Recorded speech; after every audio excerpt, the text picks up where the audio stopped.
Kontaira batzuek diotenez, miluzarrak gure kostaleko herrialde batzuetan bizi ziren. Itsasoaren semeak ziren eta itxura arraro xamarra zuten. Gorputza arrainek bezala eskatez estalita zeukaten. Esku eta hanketan behatzak ahatearen antza zeukaten. Tela fin moduko mitzez elkarturik eta begiak azpian brankiak zituzten.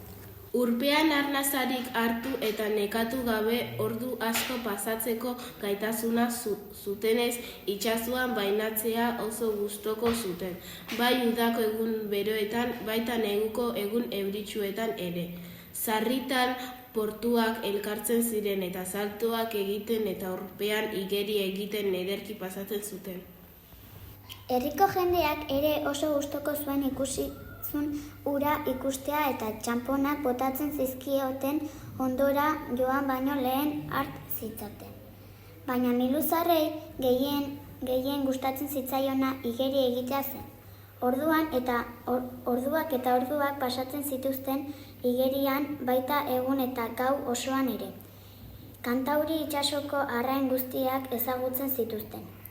Antxoa eta atunaren arrantzaldian miluzarrek arraina arrantzalen sarreretan tara bideratzen zituzten, horrela urte guztirako arraina izaten zuten herritarrek. Miluzarrak oso jostalariak ziren, izurdeak bezala igeri egitearekin batera salto egiten zuten. Elkarri bidea eragozten zioten jolas moduan. Eta nola ez, igeriketa txapelketak oso gogoko zituzten. Apustuak egiten pasatzen zituzten eguneko memento luzeak. Ea nori irten da lehenikango puntu hartara. Ni! Apustu egun horietako batean miluzar batek proposamen bat egin zuen. Azkar igeri egin beharrean zer iruditzen zaizue urrun igeri egin bagenu?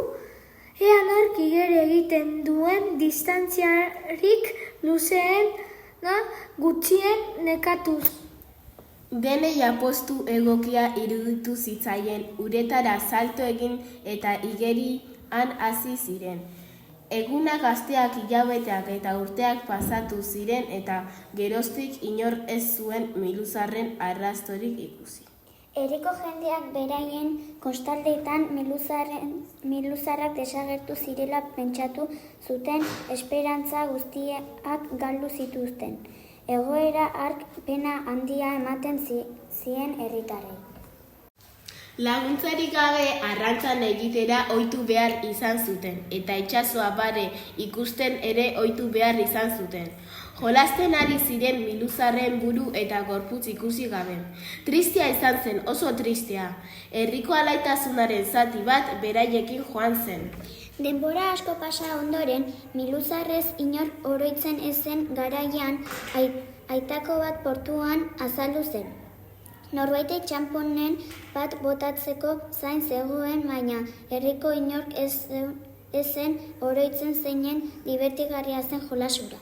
Miluzarrak azkar ulertu zuen lurrean gauzak asko aldatu zirela.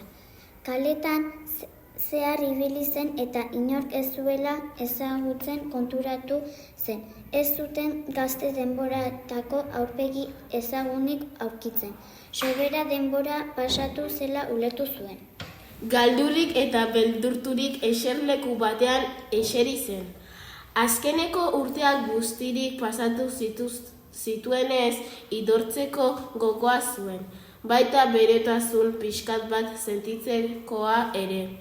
Eguzkitan eserita eta idortzen zegoenean agure zahar bat eseri zen bere ondoan. Zure zara, hemengo ez da? Galdetu zion miluzarri. Hemengo izan nintzen, baina duela urte asko hemendik alde egin nuen, eta orain ez dut inor ezagutzen. Hemen bizitu zinen? Zire txekoa zara? Zine zure guzena? Miluzar deitze ziguten. Gogoan dut oso alaiak eta divertigarriak zineten eta jolasa oso gustuko zenuten. Arrantzarekin asko laguntzen zeniguten, eta oso estimatuak zineten, arrantzaleen artean. Baina egun batetik bestera betirako desagertu zineten. Ez zen gure intentzioa horrela desagertzea.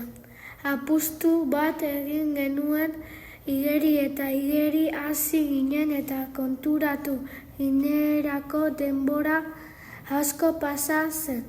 Itsasoa hain da zabala eta handia. Bakoitza bide bat hartu eta bereizi egin baiki dela. Hainbeste urrutu ginenez, beste tokietan nola bizi zen jakin nahi izan genuen. Bueltatutakoan zuei ikusi eta bizitu genuena kontatzeko gogoa genuen. Baina ez da gutako inor bueltatu. Orain bakarren nago, eta inork ez du kontatu behar dudan entzun nahi. Apustuarena ez zen ideia ona izan.